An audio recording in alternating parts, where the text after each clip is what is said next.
Pouca gente pensa sobre isso, mas na verdade o universo não é silencioso. Mais de uma vez, cientistas registraram vários sinais estranhos, vindos das profundezas do espaço. A natureza de alguns deles já está clara para nós, enquanto outros ainda permanecem um mistério. A NASA realiza observações do espaço 24 horas por dia, registrando todos os sinais de origem desconhecida. O essencial é que não sejam uma ameaça ao nosso planeta. Vale ressaltar que a NASA concentra suas observações principalmente naqueles sinais que, em teoria, podem vir de civilizações extraterrestres. Neste vídeo, vamos falar sobre um sinal que veio de uma galáxia localizada a 9 bilhões de anos-luz de nós. Qual é a natureza dessa descoberta? E o que isso significa para nós? Para captar os sinais vindos do espaço, são usados radiotelescópios especiais.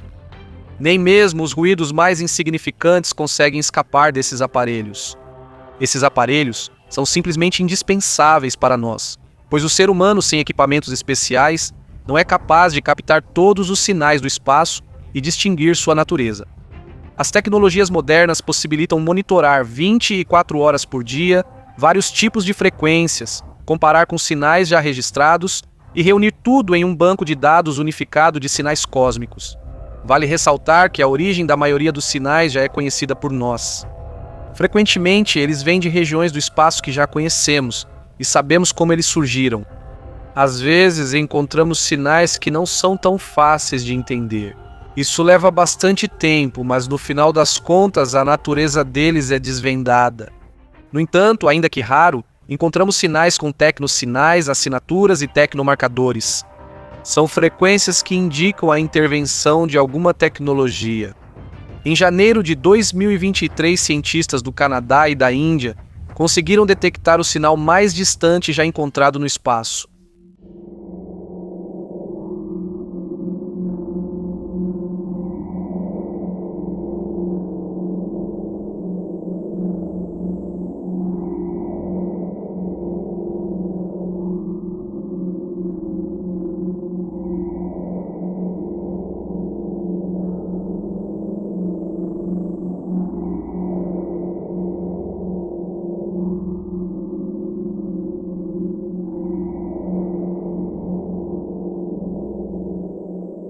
Não é apenas um sinal, mas um sinal de hidrogênio atômico neutro.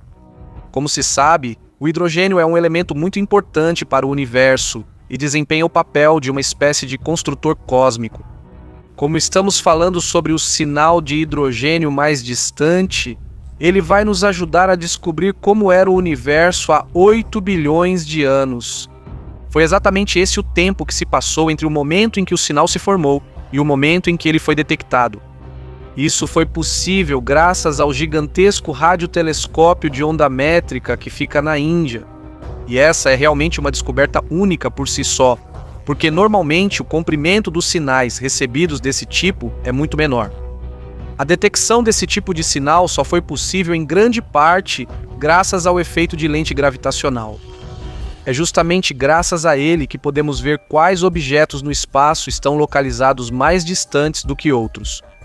Pois à medida que se afastam, a forma fica mais distorcida. O mesmo aconteceu com o sinal, cuja idade é de quase 9 bilhões de anos.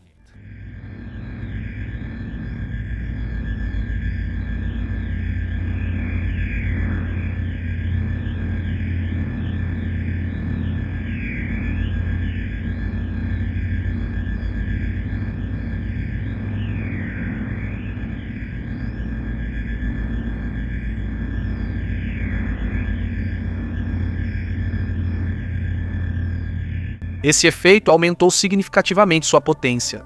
Disso se conclui que tanto a luz quanto as ondas de rádio podem ser afetadas pelo efeito de lente gravitacional.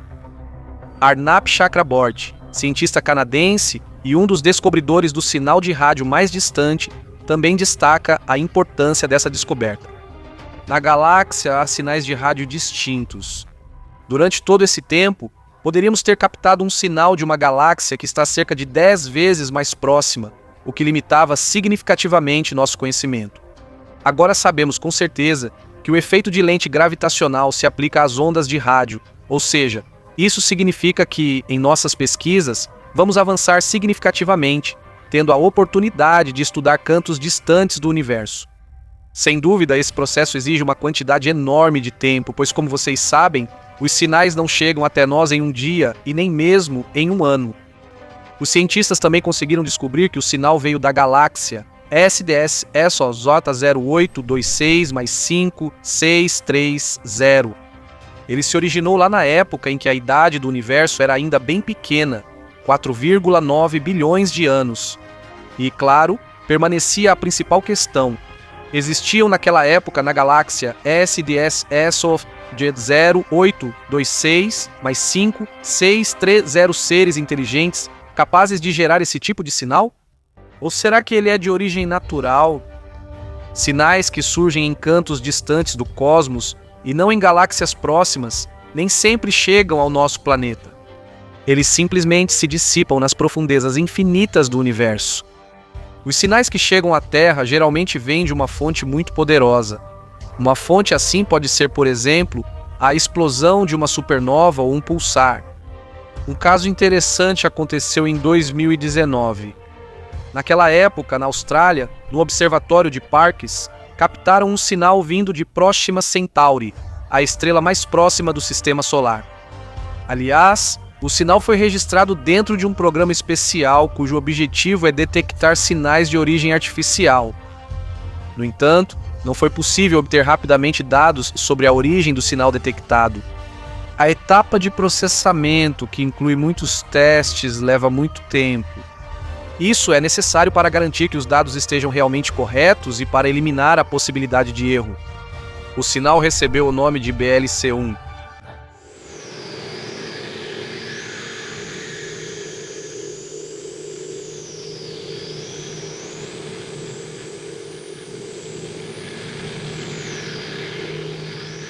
A informação sobre ele foi divulgada em dezembro de 2020 no jornal britânico The Guardian.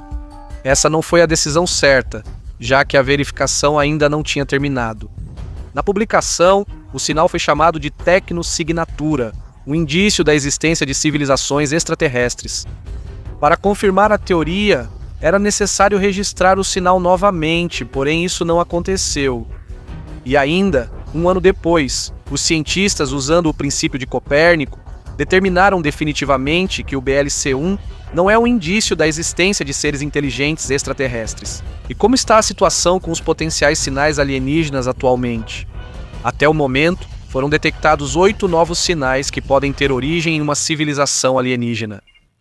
Os sinais detectados foram submetidos a uma análise mais detalhada, já que agora as possibilidades para isso aumentaram significativamente, especialmente com o amplo uso da tecnologia de inteligência artificial.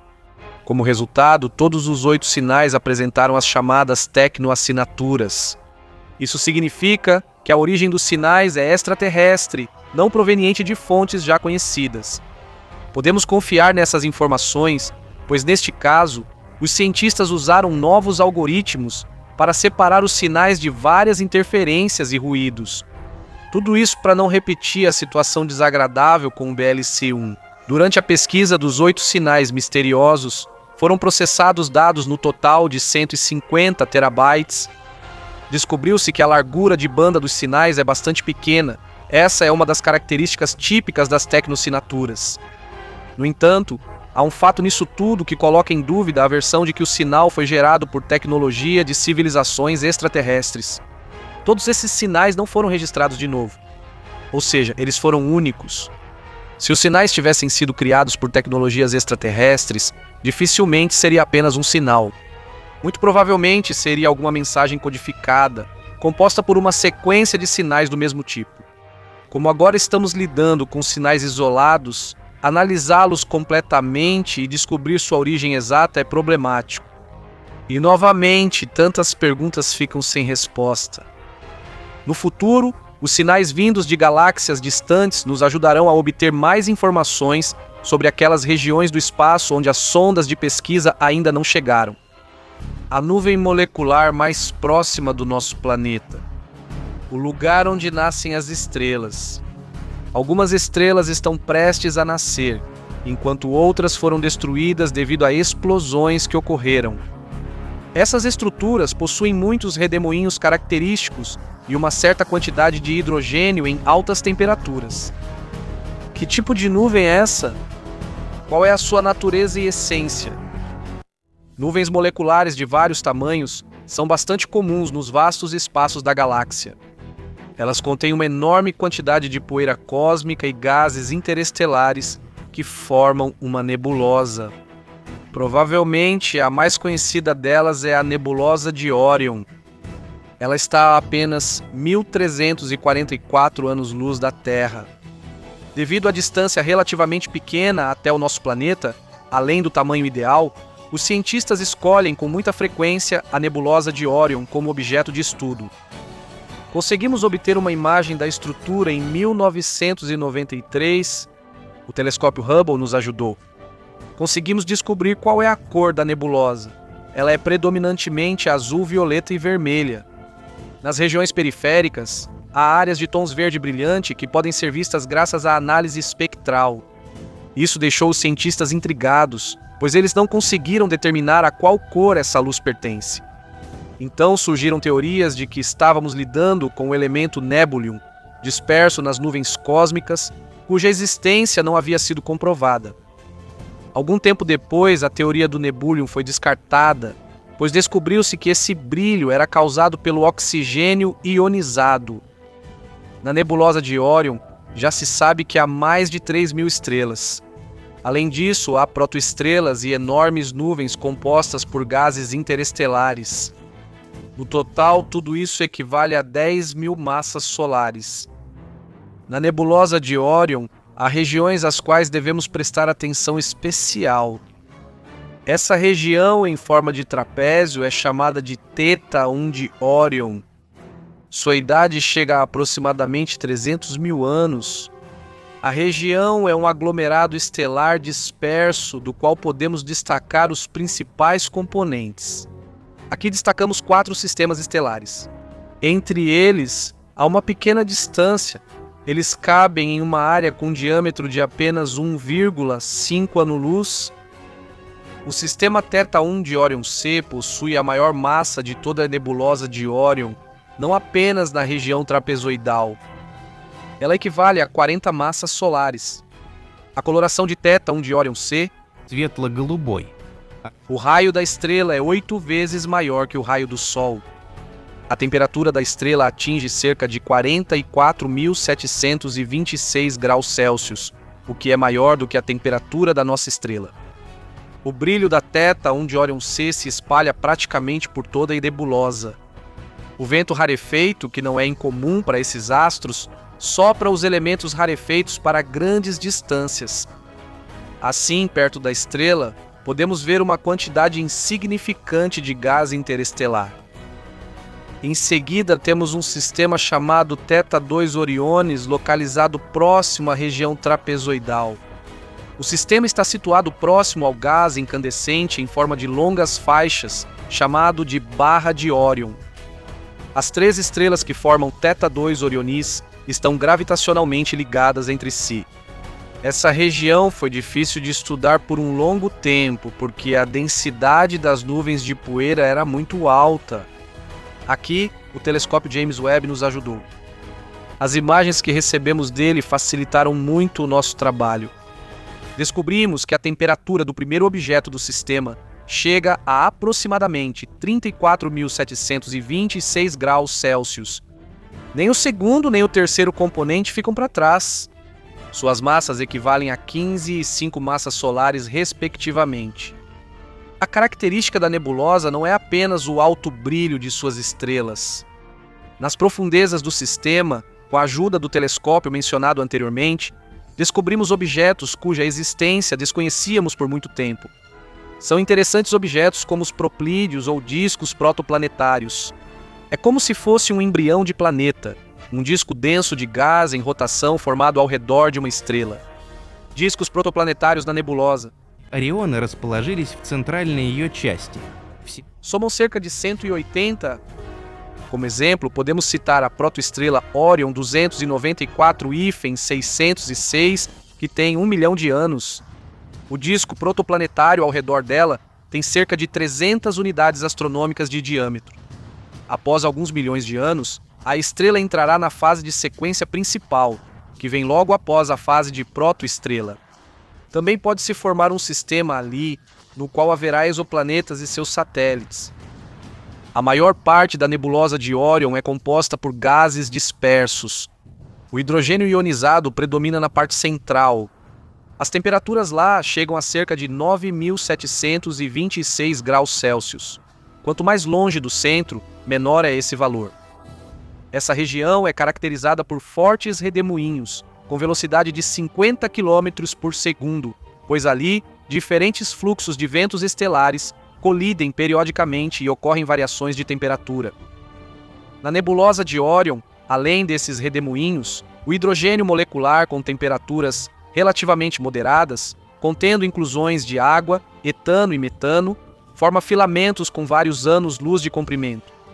O próprio coração da nebulosa parece ser circundado por uma região composta principalmente de gás resfriado com alta densidade. E devo dizer, essa estrutura impressiona pela sua beleza, combinando o brilho das estrelas com o que vem do hidrogênio ionizado. Além disso, há outros objetos, mas por enquanto só podemos observá-los adequadamente usando radiação infravermelha. No total, foram descobertas cerca de 700 protoestrelas de diferentes idades lá, todas em processo de desenvolvimento.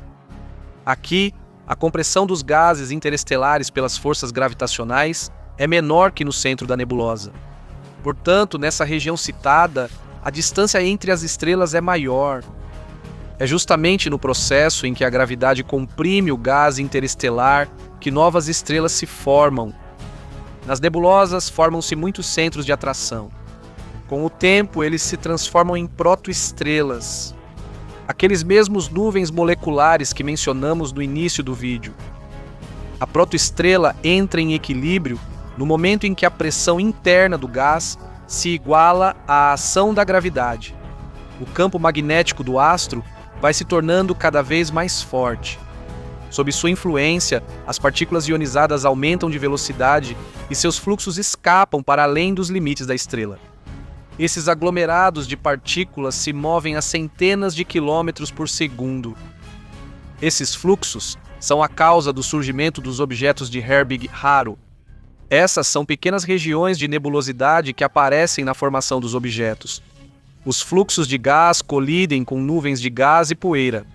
Como resultado, formam-se redemoinhos poderosos. Os objetos de Herbig-Haro apresentam uma coloração bastante variada, pois a porcentagem de energia cinética se dissipa com o tempo, liberando calor e luz. Os objetos de Herbig-Haro são caracterizados pela instabilidade, o que leva a frequentes mudanças de cor e forma. Eles desaparecem gradualmente e deixam de existir após. Десятки тысяч лет. Segundo estimativas de cientistas, existem cerca de 150 mil objetos de Herbig-Haro na Via Láctea. Outra característica são as chamadas balas cósmicas. Elas também são chamadas de balas de Orion. É um aglomerado de gases de alta densidade que contém átomos de ferro e outros elementos pesados. A velocidade dessas formações é muito alta, consequentemente elas atravessam nuvens de hidrogênio. Como resultado, formam-se ondas de choque extremamente poderosas. Ainda não podemos dizer com certeza como exatamente esses objetos se formaram. São necessárias pesquisas adicionais. Há uma hipótese de que um processo destrutivo ainda desconhecido tenha contribuído para isso. É importante mencionar que a nebulosa de Orion não é a maior estrutura que devemos discutir neste vídeo. Ela faz parte da nuvem de Orion, uma formação muito maior. Ela cobre quase toda a área da constelação de Orion. Na nuvem de Orion é possível encontrar muitos objetos curiosos. Por exemplo, o laço de Barnard, nuvens de gás ionizado cujo estudo é feito na faixa da luz visível. O laço de Barnard também faz parte da nuvem de Orion. A A estrutura surgiu devido a várias explosões sucessivas de supernovas. Perto dali também está a nebulosa Cabeça de Cavalo, que tem uma forma bastante incomum e é uma nuvem densa de poeira. A nebulosa de Órion é caracterizada pela instabilidade. Isso não é surpreendente, pois muitos processos que ocorrem lá perturbam o equilíbrio. A formação de novas estrelas, ventos estelares, fluxos poderosos de gás e muito mais. Um dos resultados disso é a dispersão de matéria na nebulosa de Órion. E com o tempo, a estrutura deixará de existir completamente. Sim, ainda não conseguimos desvendar todos os mistérios do universo, mesmo com a enorme quantidade de sondas de pesquisa avançadas. Talvez nunca venhamos a saber. No entanto, os dados que obtivemos graças aos telescópios mostraram o quanto a nebulosa de Órion é bela e incomum. Em um dos vídeos anteriores, nós fizemos uma viagem pelo sistema solar. Descobrimos o quão misteriosos são os planetas que aparentemente conhecemos tão bem. Mas e se formos além? E se arriscarmos sair do sistema solar? Com o que vamos nos deparar lá? No entanto, primeiro precisamos passar pelos planetas restantes do nosso sistema planetário, não menos misteriosos nem menos sinistros. Saturno. Sem exagero, a joia mais brilhante do sistema solar. Seus anéis parecem um sistema único, embora tenham se formado a partir de um satélite que se despedaçou em pequenos fragmentos, incapaz de resistir às forças gravitacionais de Saturno. Os anéis são formados por muitas partes de gelo. Elas têm tamanhos bem diferentes. Existem aquelas que de perto você mal consegue ver, e ao contrário, há também partes muito maiores. Dentro do sistema de anéis, há movimento constante, colisões constantes. Assim, os fragmentos de gelo acabam ficando minúsculos ou se juntando uns aos outros.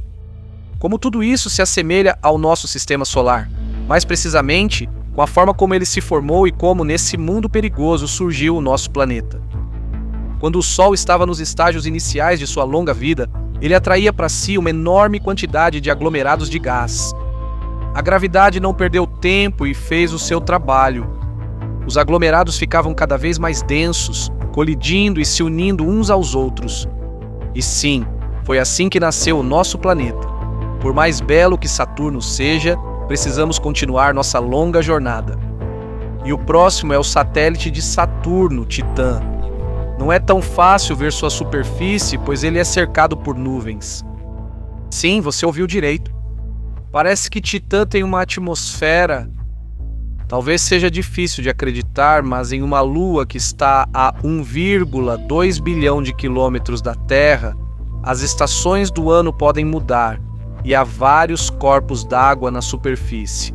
Como tudo isso lembra o nosso próprio planeta. No entanto, na verdade, as coisas não são tão simples. No espaço, nem tudo é o que parece à primeira vista. Na superfície de Titã não há água, mas sim gás natural em estado líquido, e aqui há uma quantidade incrivelmente grande dele. A Terra nunca sonhou com reservas tão grandes. Se todo esse gás natural fosse de alguma forma transportado para a Terra, teríamos reservas inesgotáveis de combustível. E então todas as casas do planeta teriam energia garantida.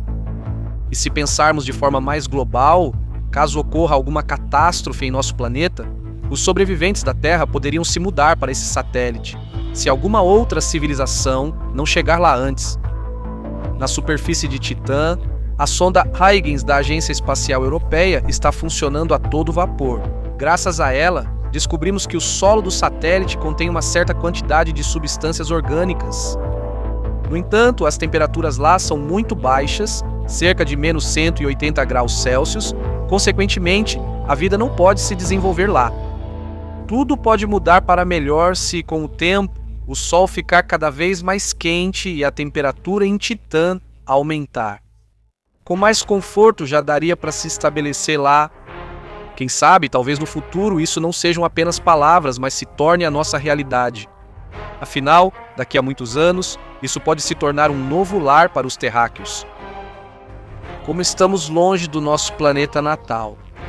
Já percorremos mais de 1 bilhão de quilômetros. A essa distância, é difícil ver a Terra ao longe. Quanto mais nos afastamos do centro do sistema solar, mais desconhecido e misterioso tudo ao nosso redor se torna. Estamos nos aprofundando cada vez mais na parte externa do sistema solar. Nosso caminho vai até sua borda.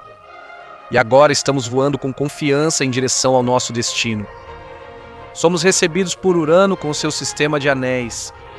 Eles nem sempre são visíveis nas fotos do planeta, mas de perto eles realmente impressionam. Os anéis, em sua estrutura, não são tão complexos quanto os anéis de Saturno, mas são mais complexos do que o sistema de anéis de Júpiter. Daqui a Terra parece uma pequena pérola. Para finalmente chegarmos à borda do nosso sistema planetário, ainda precisamos percorrer um longo caminho de 20 mil quilômetros.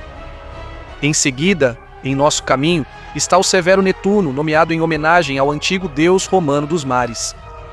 Na atmosfera deste planeta há hélio e metano. Como são fortes as tempestades na superfície, a velocidade delas chega a 1.500 km por hora. As correntes de vento lá são controladas por uma força desconhecida para nós. Geralmente, o responsável por isso é o Sol. No entanto, a distância entre ele e Netuno é grande demais. Esse planeta não é influenciado pela estrela principal do sistema. Qual é o mistério de Netuno? Quando vamos desvendar esse mistério? Tritão, satélite de Netuno. Ох, как же. Lá não é tranquilo. Só olhe quantos geysers poderosos existem na sua superfície. Outra característica do Tritão é que ele se move em sua órbita na direção oposta ao movimento de Netuno. Nós sabemos como o Tritão vai chegar ao fim. Ele será destruído pela força gravitacional do seu planeta. Ele não será capaz de resistir a isso. É tudo. Agora passamos por todos os satélites. С темы дальше их уже не будет. Aqui é frio e escuro. Esta parte do sistema planetário é tão inóspita. Olhem, parece que encontramos algo interessante. Neste lugar há muitos fragmentos de gelo e pedra. Já concordamos que após Plutão não existia mais nada. No entanto, como estávamos enganados. Descobrimos mundos gelados lá. Ainda não tem nome, pois essa descoberta é relativamente recente para nós. Pode parecer que, após tantos anos, já sabemos tudo sobre o sistema solar. No entanto, na verdade não foi bem assim. Estamos a uma distância de 13 bilhões de quilômetros da Terra. Aqui está o objeto mais distante do sistema solar, que se move em órbita solar. Planeta Anão. Um objeto transnetuniano chamado 90.377 Sedna. Ele foi descoberto recentemente em 14 de novembro de 2003. Sedna está a mais de 130 bilhões de quilômetros do Sol. E o objeto completa uma órbita em apenas 10 mil anos. Vamos seguir em frente. E o que vemos? Esta é a estação interplanetária Voyager 1. É a sonda de pesquisa que está mais distante da Terra. São impressionantes. 16 bilhões de quilômetros. Quanta informação nova sobre os planetas e satélites do Sistema Solar aprendemos graças a Voyager 1. Olhe para ele com mais atenção. A nave tem um painel dourado assim. É como uma mensagem que contém uma saudação em diferentes idiomas da Terra e instruções para chegar ao nosso planeta. Seria bom se essas informações um dia chegassem a boas mãos. Ou talvez nem sejam mãos. Quem sabe como pode ser um representante de uma potencial civilização distante. Mas e se toda a informação cair nas mãos daqueles que desejam o nosso mal? Estamos passando pela Voyager. Nossa jornada ainda não terminou. Deixamos para trás 8 trilhões de quilômetros. Mas ainda temos que percorrer uma distância muito maior. E agora, em nosso caminho, há um mundo ainda mais misterioso, o espaço interestelar. Aqui há uma quantidade enorme de estrelas. A maioria delas é tão parecida com o nosso Sol. Sem aceleração, é extremamente problemático se deslocar por um espaço como esse. E aqui somos recebidos por Alpha Centauri. Levamos 150 mil anos para chegar até ela. Neste sistema há 3 estrelas: Alpha Centauri A, Alpha Centauri B e Alpha Centauri T. As estrelas movem-se relativamente próximas entre si. e suas forças gravitacionais são tão enormes que isso poderia levar à sua destruição. O verdadeiro salvador aqui foi a sua velocidade orbital incrivelmente alta, o que mantém as estrelas afastadas entre si. Se um objeto estranho entrasse no campo de influência dessas 3 estrelas, ele simplesmente colidiria com a superfície de uma delas. Medir a distância aqui em quilômetros é muito problemático. Aqui é melhor usar anos-luz. Um raio de luz percorre, em um ano, uma distância de 10 trilhões de quilômetros. A distância de Alpha Centauri até a Terra é de 40 trilhões de quilômetros, ou seja, 4 anos-luz. Isso é simplesmente inacreditável. Para nós, terráqueos, é difícil entender como tais grandezas podem sequer existir, mas no espaço realmente tudo é possível. Estamos voando cada vez mais longe. E agora estamos perto, a estrela Gliese 581, o que significa que já nos afastamos da Terra em 20 anos-luz. A idade de Gliese 581 quase coincide com a idade do nosso Sol. E repare também que ao redor da estrela há um planeta, e aliás, ele está muito bem posicionado, o que proporcionaria condições ideais para o surgimento e desenvolvimento de organismos vivos. Lá também pode ser o começo, se um cometa colidir com a superfície do planeta, trazendo água e as substâncias orgânicas necessárias. E então, levando em conta esse fator, o posicionamento ideal em relação à sua estrela. Surgirão organismos complexos, que podem estar no mesmo nível de desenvolvimento que nós, humanos, ou talvez até já nos superar. Ela já está a uma distância de 50 anos-luz do nosso planeta natal. Aqui está localizado um sistema que em muitos aspectos se assemelha ao sistema solar, especialmente pelo fato de que lá também a vida pode muito bem se desenvolver. É realmente uma sorte encontrar exatamente um sistema assim, mas só imagine quantos outros semelhantes nós simplesmente não percebemos diante de nós. O planeta 51 Pégase B, que também é chamado informalmente de Belerofonte, está localizado a uma distância relativamente pequena de sua estrela principal. Em tamanho, o planeta é igual a Júpiter, mas em sua superfície as temperaturas são incrivelmente altas, chegando a 1000 graus Celsius. 51 Pégase B pertence a um tipo especial de planetas, que podem ser chamados de Júpiteres quentes, e sua composição é principalmente de hidrogênio e hélio. Dentro do planeta, esses elementos estão sob uma pressão enorme. Eles se comprimem e ficam cada vez menos parecidos com gases. Nós não paramos, continuamos indo cada vez mais longe. À nossa frente está a Via Láctea. Este é um mundo, um monte de estrelas, onde cada uma é única e incomparável. E aqui está a constelação de Órion. Vemos a estrela Betelgeuse, uma das mais brilhantes do céu noturno, cujo diâmetro é 600 vezes maior que o do Sol. Só de imaginar essas proporções. Vamos parar um pouco perto da nebulosa de Órion. Aqui vemos uma camada densa de gases e poeira. Dentro, há uma esfera de gás incandescente, onde as temperaturas são altas e ocorrem inúmeras reações nucleares. Graças à nebulosa de Órion, surge uma enorme quantidade de novas estrelas. Algo tão belo nasce de algo tão assustador, e ao nosso redor há fluxos de poeira e gases, explosões, tudo explode em velocidades enormes. Parece que tudo isso leva à destruição do universo, mas não é assim. É assim que surgem os corpos celestes, mas como termina a vida das estrelas? Elas explodem ou simplesmente se apagam aos poucos? Precisamos percorrer mais 4.000 anos-luz. À nossa frente há um aglomerado de nuvens que emitem luz. Elas envolvem uma estrela que já foi muito parecida com o Sol. Como resultado da fusão dos núcleos de uma estrela assim, surgiram gases que depois foram liberados no espaço. Graças a astros como esses, que morreram há muito tempo, temos na Terra tanto o nitrogênio quanto os ácidos. Na verdade, somos feitos dos restos de estrelas extintas. É impressionante quantos mistérios não resolvidos o universo guarda. Alguns deles nós vamos desvendar, mas muitos desaparecerão no esquecimento, nos deixando sem respostas.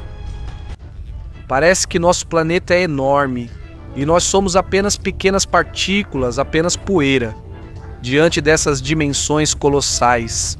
De fato, para as pessoas, a Terra parece simplesmente gigantesca, mas na escala do universo, ela é uma partícula insignificante e muito pequena. Em nossos vídeos, falamos muito sobre galáxias distantes, sobre o limite do universo, para entender qual é o lugar do nosso planeta nesse mundo. No entanto, e se fizermos uma viagem não de bilhões de anos-luz, como já estamos acostumados, mas permanecermos dentro dos limites do nosso sistema solar? Chato! Nós não sabemos muita coisa sobre os planetas, sobre os quais nos contaram nas aulas de astronomia na escola, cujos nomes sabemos de cor. Que segredos eles guardam? Deixe para trás seus problemas terrenos e olhe para o céu estrelado da noite, onde a Lua se destaca especialmente, o satélite natural e constante da Terra. 12 astronautas, cidadãos dos Estados Unidos, tiveram a sorte de estar lá. O primeiro deles, como vocês sabem, foi Neil Armstrong, que pisou na Lua em 1969. O último homem a estar lá, Harrison Schmitt, caminhou pela superfície do satélite da Terra em... Neste ano já se passaram 51 anos, mas apesar disso, a Lua se lembra de tudo. Ela está a 384.400 quilômetros da Terra, mas em escala universal essa distância não é tão grande assim. No entanto, na percepção humana, esse trajeto parece uma viagem muito longa. É bem provável que uma nova viagem ao satélite da Terra aconteça em breve. Em maio de 2024 está planejado um voo tripulado ao redor da Lua na missão Artemis 2 e em 2025 está previsto o pouso de pessoas em sua superfície durante a missão Artemis 3. Quem sabe, talvez depois disso a gente olhe para a Lua de um jeito totalmente diferente. Vamos nos afastar um pouco mais da Terra, lá nos espera algo ainda mais interessante. Vênus é um planeta que recebeu o nome da deusa romana da beleza e realmente fascina com sua beleza hostil e mortal, graças às nuvens que refletem os raios solares. Ela também é o planeta mais brilhante do nosso sistema, então é impossível não notá-la. Ela tem vários nomes: Estrela da Manhã, Estrela da Tarde e Gêmea Malvada da Terra. Mas por que Gêmea Malvada? Julgue você mesmo. Em tamanho, os dois planetas realmente se parecem, mas enquanto a Terra é confortável para a vida, Vênus, pelo contrário, é cruel e severa. Na camada atmosférica do planeta predomina o dióxido de carbono, e as nuvens, que poderiam ser confundidas com as da Terra, são formadas por ácido sulfúrico. Sim, nós definitivamente não sobreviveríamos lá.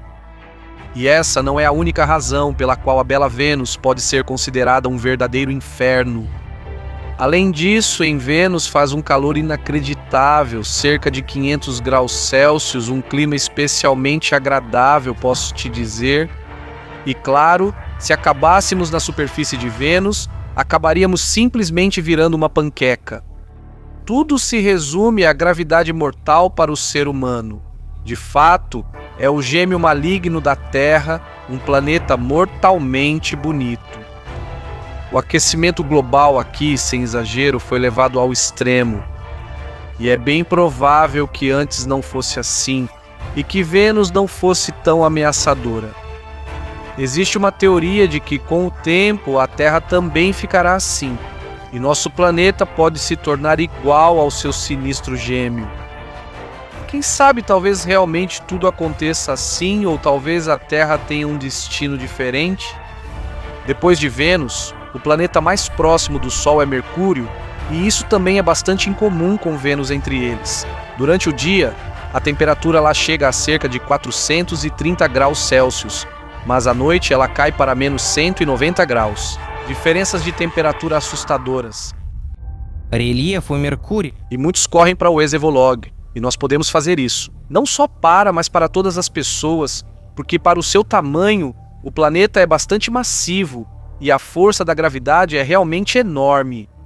Talvez em algum momento, o planeta tenha sido maior, mas como resultado de uma colisão com outro planeta em estágios mais iniciais de sua existência, ele diminuiu de tamanho. Quem sabe, se isso não tivesse acontecido, Mercúrio poderia parecer completamente diferente agora. Sim, o espaço é cruel e nem todos estão destinados a sair ilesos ou sequer a sobreviver. E aqui está ela, nossa estrela principal, o Sol, a fonte da vida e da morte. Assim como Vênus, ele também é mortífero em seu esplendor. É graças a ele que a vida em nosso planeta existe. No entanto, ele também pode nos destruir. Nossos ancestrais reconheciam o imenso poder do Sol. Его влияние на нас. É por isso que nas crenças antigas sempre havia um deus do Sol. Hélio na Grécia Antiga, Daibog entre os pagãos, Ra no Egito Antigo, Inti entre os Incas, Tonatiuh entre os Astecas. O Sol era temido. O Sol era adorado. 149 milhões de quilômetros é exatamente essa a distância entre o nosso planeta e o Sol. Se, por exemplo, o Sol desaparecesse de repente, nós não saberíamos disso por quase 10 minutos. O Sol é quente a ponto de matar. Na sua superfície, a temperatura atinge 5.772 Kelvin. Nas camadas internas, ela é cerca de 10 vezes maior. É até assustador imaginar esse número. Imagine o quão poderosa é a reação nuclear que acontece lá. Quando você sai para se aquecer ao sol em um dia de primavera, lembre-se de como o Sol é letal. E quantas reações nucleares estão acontecendo nele exatamente neste momento. No campo magnético do Sol, ficam suspensas as protuberâncias. São esses laços que surgem acima da superfície. 10 milhões de vulcões dificilmente conseguiriam produzir tanta energia quanto um desses laços produz. É lá que também se formam as manchas solares. Elas se destacam por causa da sua cor preta. A temperatura delas é cerca de 10 vezes menor do que a dos outros componentes.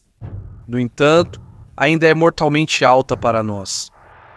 Atualmente, o Sol possui um poder imenso, mas nada dura para sempre. E nossa estrela principal não é exceção.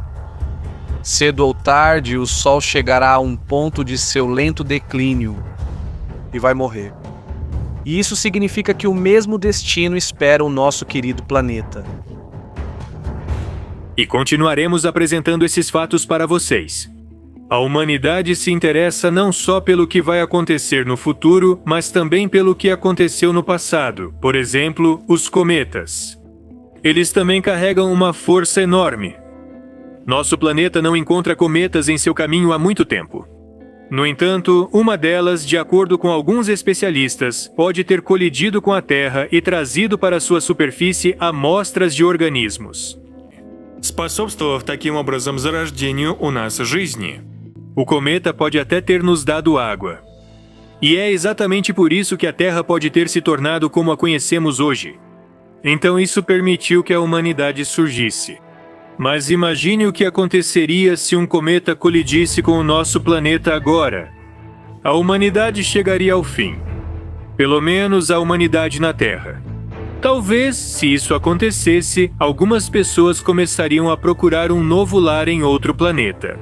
Em enormes arcas espaciais, como nos romances de ficção científica. Mas por enquanto nós não saímos do sistema solar. Estamos indo para Marte, o planeta vermelho. As tentativas de encontrar lá pelo menos vestígios da presença de organismos vivos começaram há muito tempo. Por alguma razão, Marte sempre atraiu as pessoas. E quantas obras de ficção foram dedicadas aos marcianos? O tema da vida em Marte interessava escritores como Herbert Wells muito antes de o primeiro satélite entrar em órbita da Terra. E se todas essas histórias contiverem ao menos um pouco de verdade?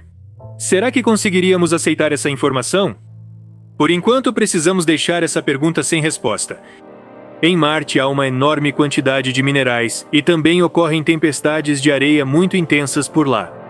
Em Marte existe uma atmosfera, porém ela é bastante rarefeita. Sim, e em sua composição predomina o dióxido de carbono. Os organismos vivos teriam grande dificuldade. Além de tudo isso, a temperatura na superfície ainda chega a cair para menos 60 graus Celsius. Mas, é claro, existem seres que conseguem sobreviver em condições extremamente severas. Em teoria, elas poderiam viver até mesmo em Marte. No entanto, existem alguns detalhes. Lá deveria haver atividade geológica, para que apareçam diferentes substâncias minerais. Ou seja, há um grande risco de se deparar com terremotos, que seria mais correto chamar de martemotos. Devemos pesquisar Marte cada vez mais ativamente. Assim saberemos mais sobre seu passado, presente e futuro. Olhem para o relevo de Marte. A exploração da superfície do planeta ficou a cargo do Opportunity, um dos 2 robôs exploradores da NASA. No âmbito do projeto Mars Exploration Rover, é possível que muitas das planícies que vemos na superfície antes tenham sido lagos marcianos. Além disso, há uma hipótese de que exista água fluindo nas camadas internas do planeta. É possível que já tenha existido vida em Marte.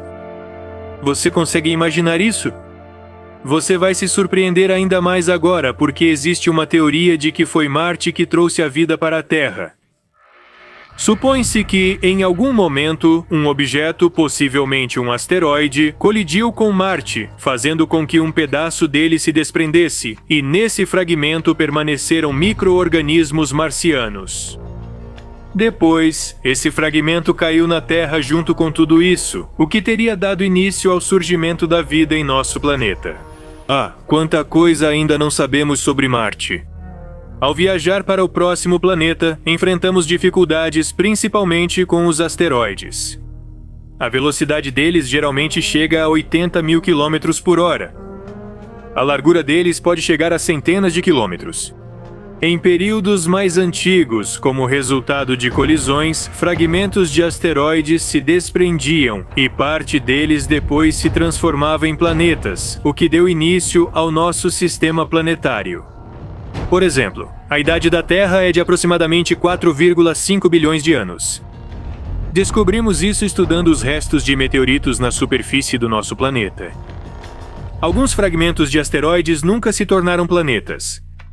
No caminho, encontraram obstáculos intransponíveis. Júpiter, o planeta gigante. Comparada a ele, a Terra parece apenas uma bolinha pequena. Dentro de Júpiter caberiam várias terras ao mesmo tempo. Por causa do seu tamanho, a força gravitacional do planeta gigante é muito poderosa. Sob a influência da gravidade de Júpiter, os asteroides que entram na zona de influência do planeta não conseguem se transformar em planetas. Assim, não devemos subestimar Júpiter. Ele também é chamado de gigante gasoso, e isso não é à toa, pois a composição do planeta é predominantemente de gás. Então, se pousarmos na superfície do planeta, veremos na prática que suas camadas superiores são bastante macias e podemos facilmente afundar nelas. Além disso, Júpiter, assim como seus colegas do sistema planetário, é hipnotizante, e essa beleza também é mortal para qualquer forma de vida.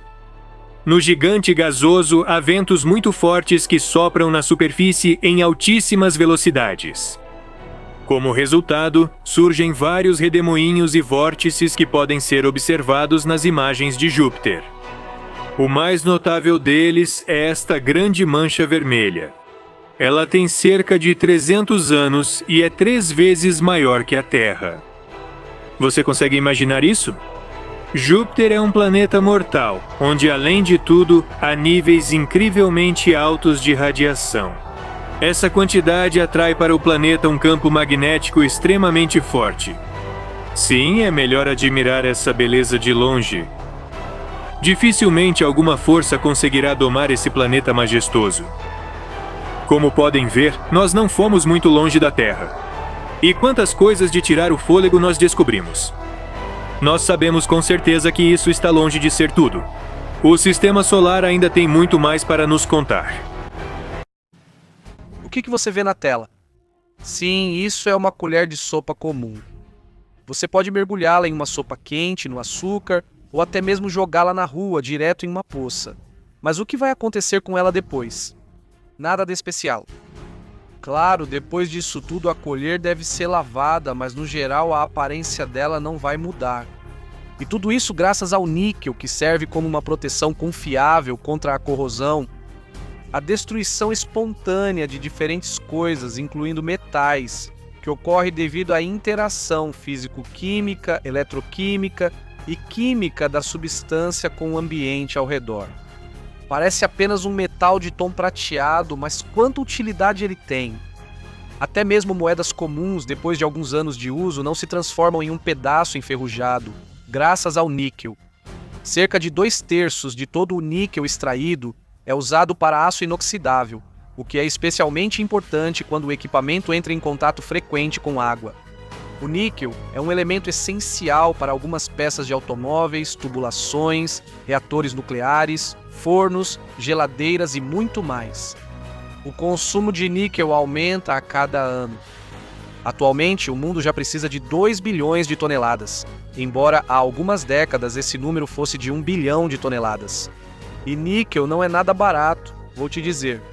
Você precisa de $25 mil para comprar uma tonelada de níquel. E o importante é que durante vários períodos de crises mundiais, o preço só aumenta. A extração de níquel traz altos lucros para muitos países e empresas. Por exemplo, a empresa Nornickel tem 72 mil funcionários em um ano, isso significa mais 200 mil toneladas de níquel e 5,5 bilhões de dólares em receita. Estamos contando isso, mas vocês devem se perguntar, em um canal sobre espaço, o que a extração de níquel tem a ver com o tema? É que pretendemos extrair níquel diretamente no espaço. E isso não é apenas um plano muito distante, né? Estamos cada vez mais próximos disso. Afinal, o projeto correspondente será lançado em apenas alguns meses. Onde pretendemos extrair o níquel e como isso vai acontecer? Vamos falar sobre um objeto que pode mudar radicalmente a economia mundial. Nosso caminho nos leva à órbita de Marte e um pouco além. Perto da órbita de Marte e Júpiter, a 500 milhões de quilômetros do Sol, há um asteroide chamado Psyche. Parece apenas um asteroide, mas você sabe qual é o seu valor? São 10 quintilhões de dólares. Quintilhão é um número com 18 zeros. Só para você ter uma ideia, 103 trilhões de dólares é o tamanho da nossa economia mundial. Em um ano, todas as pessoas na Terra ganham o equivalente a 10 trilhões de dólares, que é o valor total de Psyche. Você pode ter outra dúvida. Psyche está bastante longe de nós. Por que não podemos escolher um objeto com uma localização mais conveniente para nós para uma missão dessas? Na verdade, o asteroide Psyche é composto de níquel e alguns tipos de ferro, enquanto outros asteroides são compostos principalmente de gelo e rochas. Concorde, é bem difícil encontrar outro objeto assim, sem falar em um que ainda fosse mais perto de nós. E Psyche nos abre possibilidades de extrair não só níquel, mas também outros metais. Psyche é basicamente um bloco metálico de formato elipsoidal. O diâmetro desse objeto é de aproximadamente 226 quilômetros. Ao estudar Psyche, os pesquisadores são guiados não apenas por razões econômicas para aumentar nossas reservas de níquel. Os objetivos de pesquisa também são importantes aqui. Como esse asteroide se formou e o que isso pode revelar sobre o funcionamento do universo. Vale a pena dizer algumas palavras também sobre a temperatura do núcleo da Terra. Nós não temos dados exatos sobre a temperatura. Só existe um valor aproximado, já que não temos acesso direto ao núcleo. Você entende o motivo. O que o núcleo da Terra tem a ver com Psyche? Uma das teorias diz que o núcleo do nosso planeta é uma liga de níquel e ferro. Uma composição semelhante provavelmente podemos encontrar também no asteroide 16. Atualmente, o núcleo de Psyche está solidificado, porém acredita-se que algum tempo atrás ele era incandescente, assim como o núcleo da Terra. Se o núcleo de Psyche estiver solidificado, então, caso tenhamos acesso direto a ele, poderemos estudá-lo em detalhes, o que ajudará a entender também as características do núcleo da Terra. Pode parecer que já falamos bastante sobre Psyche, mas na verdade não é assim. Ainda há muita coisa sobre esse asteroide que não sabemos. Além disso, ainda não temos uma foto de Psyche. Por enquanto, o que temos é apenas uma imagem obtida por modelagem. O que dificulta ainda mais o estudo de Psyche é a sua grande distância da Terra. Com esses dados iniciais, o processo de estudo do asteroide precisa avançar muito lentamente. No entanto, há um lado positivo em tudo isso. A perspectiva de um estudo mais aprofundado de Psyche está mais próxima do que podemos imaginar. Um grupo de pesquisadores começou a desenvolver a ideia de enviar sondas para Psyche ainda em 2011.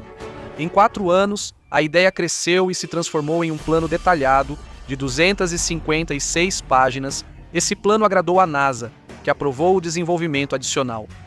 Até 2017, o plano continuou ganhando novos detalhes, o que convencia ainda mais a NASA de que havia tomado a decisão certa. Naquela época, o grupo envolvido no projeto recebeu mais recursos à sua disposição, inclusive financeiros. Isso permitiu que eles se dedicassem ao desenvolvimento do sonda de pesquisa. Como esperado, ele foi chamado de Psyche.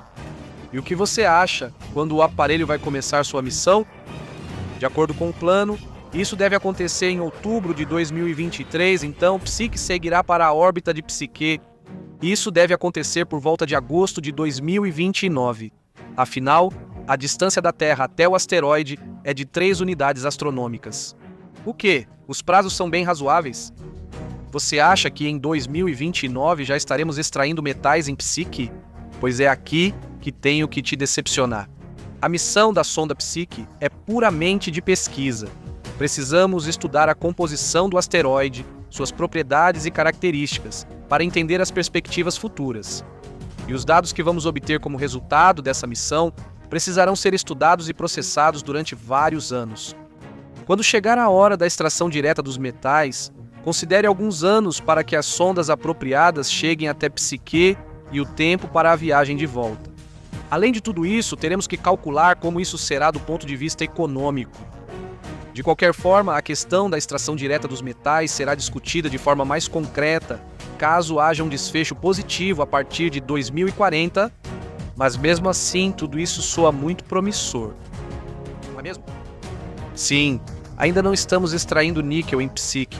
No entanto, pense bem, estamos discutindo isso como algo bastante real, que pode impactar nossa economia terrestre, e não como um conto de ficção que talvez, quem sabe, um dia se torne realidade. Só pense nisso. Somos nós, seres humanos, que estamos fazendo tudo isso. E você, o que acha? A missão para Psique será bem-sucedida? E será que a extração de níquel espacial vai substituir a extração de níquel terrestre?